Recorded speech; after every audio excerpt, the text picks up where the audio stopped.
dogs can smell rain 3 days early. Because every dog is secretly a tiny weather station the government never approved. Well, actually... Your dog is asleep on the floor. Nothing has changed. The room is quiet. The sky outside looks exactly the way it did an hour ago, and your phone has not made a sound. And then, for no reason you can see, she lifts her head. She gets up. She starts to pace. Maybe she presses herself against your leg, or slips into the bathroom and curls up behind the toilet, or stands in the middle of the room and stares at a window at nothing at all. You check the weather. There's no alert. You look outside. There's nothing there.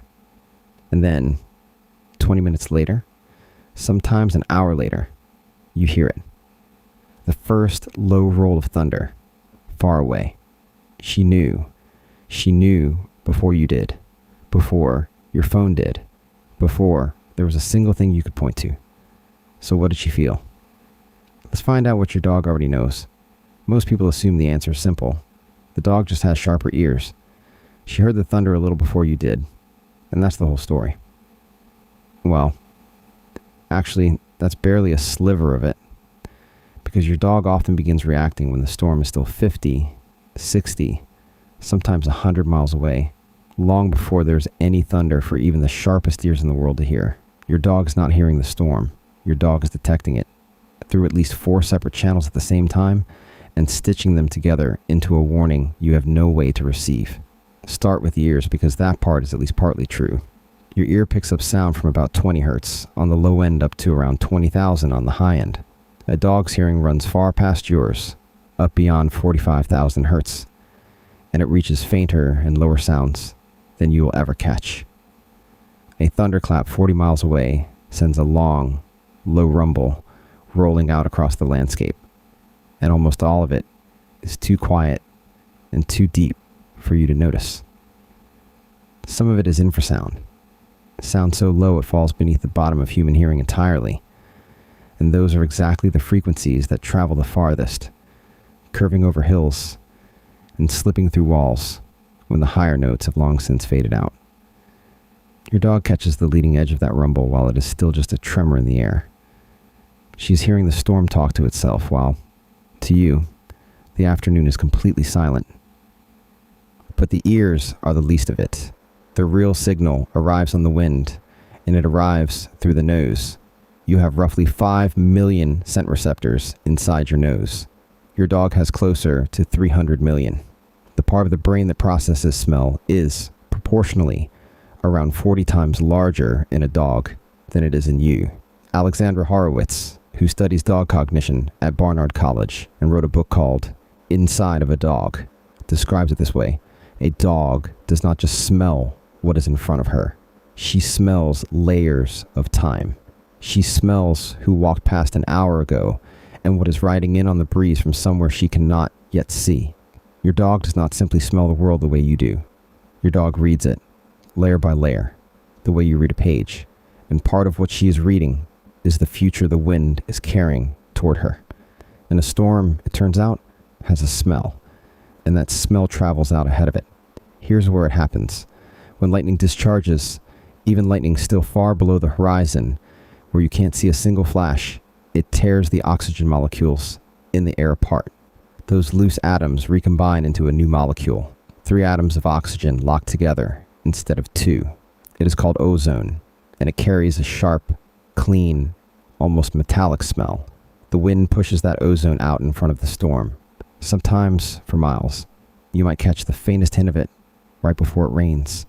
That strange, clean scent everyone recognizes and nobody can name. Your dog caught it an hour ago when it was still 100 times too faint for you, and she already knew what it meant. And there was a second scent behind the first.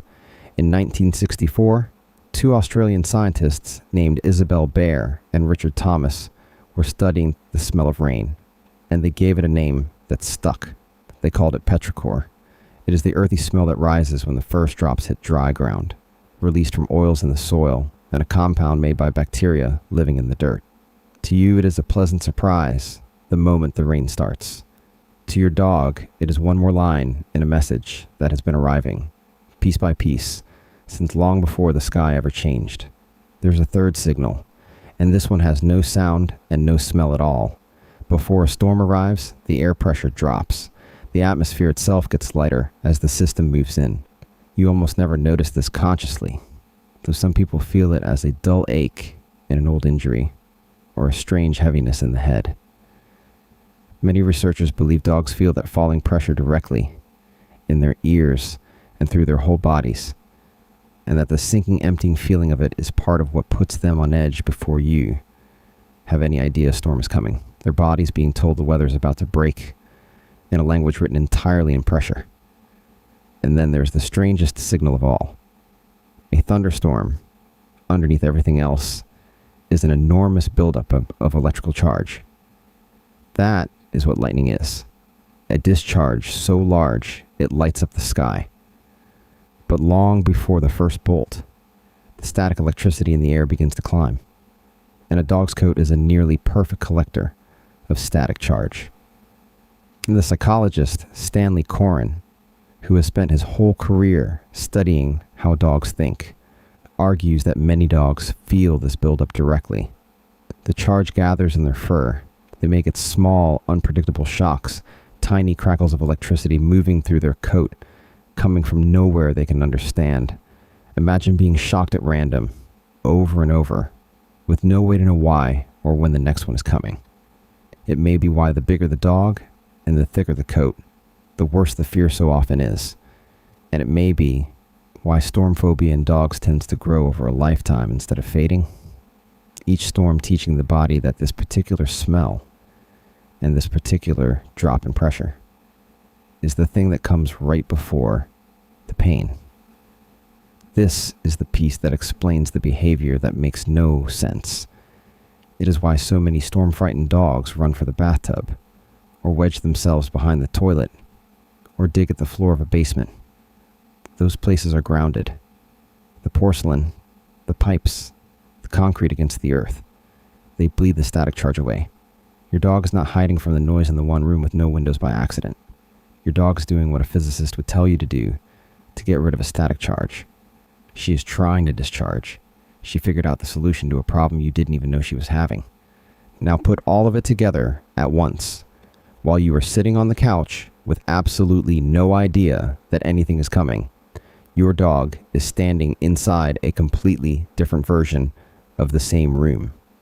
A room where the air has started to smell of metal, where a low tremor is rolling in from a storm still an hour out, where the pressure is sinking by the minute, and the fur along her back is beginning to prickle with a charge she cannot escape. The storm does not arrive for your dog when it arrives for you. It arrives much earlier, and it arrives from every direction at once, through 4 different senses that you either do not possess or have simply never learned to notice. This is the part worth sitting with. We tend to think we live in the real world, the whole world, and that a dog lives in a smaller, simpler version of it. But that is exactly backward. Your dog is standing in a wider world than you are. She's picking up the ozone, and the infrasound, and the pressure, and the charge, all the channels of information that are pouring through your living room right now, this very second, and washing straight over you without leaving a trace. The storm was never invisible. It was only invisible to you. So the next time your dog lifts her head and stares at a window at nothing, and gets up, and starts to pace while the sky outside still looks perfectly calm, don't tell her there's nothing there. She is not confused. She's not frightened over nothing. She is simply early. She is reading a page of the world that you cannot see, written in ozone and pressure and static and sound. A warning printed across the whole sky in an ink your senses were never built to read. The storm is already here. It has been here for a while. It's just that, for a few minutes longer, you are the only one in the room who doesn't know it yet.